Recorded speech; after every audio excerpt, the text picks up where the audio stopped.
So this is another episode of Art and Our Entertainment, and I'll be breaking down the chilling adventures of Sabrina. Um, this is video 3 of 3 for comic 1 of the chilling adventures of Sabrina. And where I left off, I was talking about, well, where we left off, Sabrina showed Ambrose his room, and they're having a good time, and they're talking about music, they're talking about fashion. He actually puts a spell on her to make her look like Audrey Hepburn and JFK's wife and Grace Kelly. Keep in mind, all these names are popular actresses of the '60s, and the first lady of the '60s. So it's 1964, so it makes sense. And so they're into all this vanity. They're having a good time. And I was also explaining the difference between Ambrose from the comics and Ambrose from the show. And I think they're more similar than they are different. Obviously, they're the same person, but they take liberties on, But I would say that Ambrose in the comics, I think he's a little more like a little more of I think he's a little more of a troublemaker. I think he's a little more of a troublemaker, and I think Sabrina's definitely gonna need him to be kind of bold, because there's a lot of stuff about to go down in this comic. It's a really dark comic. I wouldn't even say this is I definitely would say that this is not a kid's comic, as far well, young kid, but this is definitely like 17 and up, because this last bit of this comic gets pretty gnarly. You guys will see. Just stick around. But so where was I at? So yeah, they're having a good time, and then eventually Sabrina goes off to school, and whether she's a witch or not, Ambrose is talking to Salem, and he's telling him how even for a witch, high school can be a very crazy time. You know what I'm saying? As we all know, but yeah, they're having a good time, and then she meets Rosalind. So Rosalind is played by a redhead in the comics, which I think is peculiar, because it seems like redheads are underrepresented along with other people, you know what I'm saying, in a lot of platforms. And I'm like, what's up with that? What's up with the redheads not getting no love? But anyway, Jazz Sinclair actually plays Rosalind in the Sabrina show. So check that out once again. Yeah, Rosalind actually likes Harvey, and they meet Harvey Kinkle. You know what I'm saying? I remember Harvey from the they showed more of Harvey in the old Sabrina show, obviously, because there was more seasons, so he had more FaceTime. But he's in this show. I mean, well, he's on here. You know what I'm saying? I said this show. He's in this comic, and they're talking. And actually, what happens is Sabrina wants him to like her, obviously, and Ambrose is like, "Oh, really? We can make a spell to make that happen." And she's like, "What? No." She wants it to be organic, but eventually she's like, "Well, you know what? Let's do this." And then Salem's like, "No, you can't do that. That. No, you can't do that. Why would you do that?" And she's like, "Well, I'm a witch, so why wouldn't I do that?" You're like, right, right. For a minute, I was like, I don't know. I was like, okay, yeah, that's right. I'm reading Sabrina the Teenage Witch. But yeah, I thought that was funny. You know what I'm saying? And then a question was answered that I actually had um, later on, and I think that, yeah, this is Zelda and Hilda talking. You know, she tells Sabrina, she's like, "You're 13. You're too young to be interested in boys." Um, yeah, junior high is 13. So she says, "You're 13. You're too young to be interested in boys." That's what Hilda says. And then Zelda says, "And it's prohibited for witches to consort with mortals, Sabrina.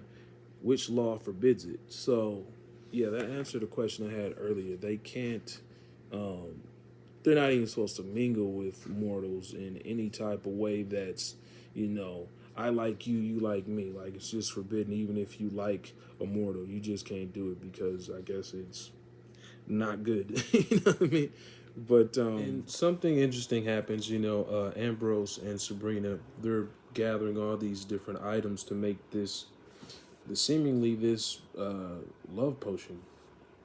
And what happens is, I don't know if it works or not, but I mean, their relationship, they're kind of destined to be together anyway. So they didn't really need a potion, which brings me to my next point. Salem, he's seeing them gather all these, all these, items to make this love potion, and he's like, well, I know you're a witch, but don't you want Harvey just to like you for you?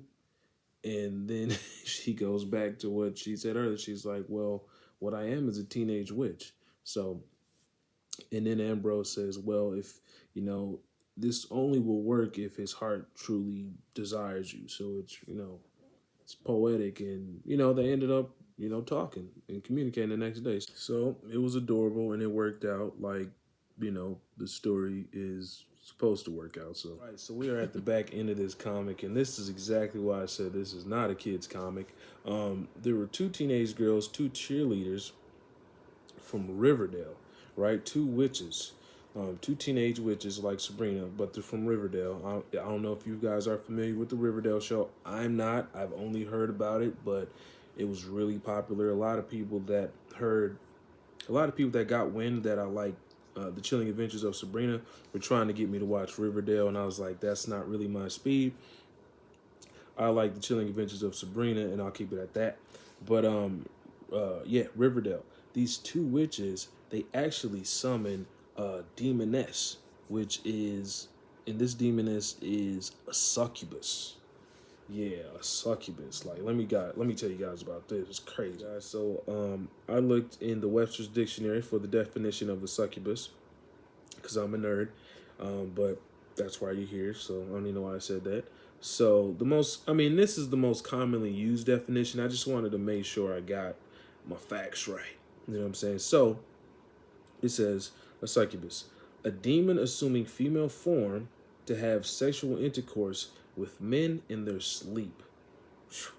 That's crazy. And there's also a male counterpart of this. It's called an incubus, an evil spirit that lies on persons in their sleep, especially one that has sexual intercourse with women while they are sleeping.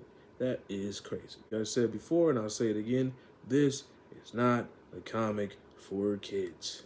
This is crazy as batshit. But I like crazy, scary stuff. But yeah, man. Anyway, these girls free this damn demoness, this succubus, and at first they didn't know if they were successful, and then they find out, and then they like run away, and they're like, "We shouldn't have never did this," and then they get home and they like basically pinky swear like, "Let's never tell anyone we did this. It was just it's just an accident. You know how kids do." But I'm like, this is a whole demon. Like you don't just, you know what I mean? It's almost like if you break a vase, they're acting like they broke a vase in the house and then they try to cover it up. It's like, no, it's a lot serious than that. And so the succubus, she is wild. She is so she emerges and she's just covered in blood and she's naked, and then she like kills like a pregnant doe, and she kills these does. What happens is she goes back to this lake. Apparently, she likes a lake because it's cool. Like as she can walk around, she can do all that. Obviously, she's killing animals, so she's very strong, very powerful, and she likes the coolness of the lake, which is something that I learned in the next comic. I didn't read that second issue completely, but like I said, I got a lot of Sabrina a lot of Sabrina videos that will be coming soon. So, but dude, her face, she doesn't have a face. Like that is, whew. Apparently I was wrong. I thought Sabrina was 13, but that must have been a flashback scene because in the bottom right corner it says Sweet 16. So she's going to be 16, so she's actually 15 and not 13. I don't know. I don't know. I don't. It's a linear story, but it's kind of, I don't know. You got to pay attention, obviously. With all that being said, I got exactly what I wanted. I wanted a comic, the Chilling Adventures of Sabrina that was scary, creepy, and a little unsettling, like the show was, and that's what I got. So stay tuned. I got more.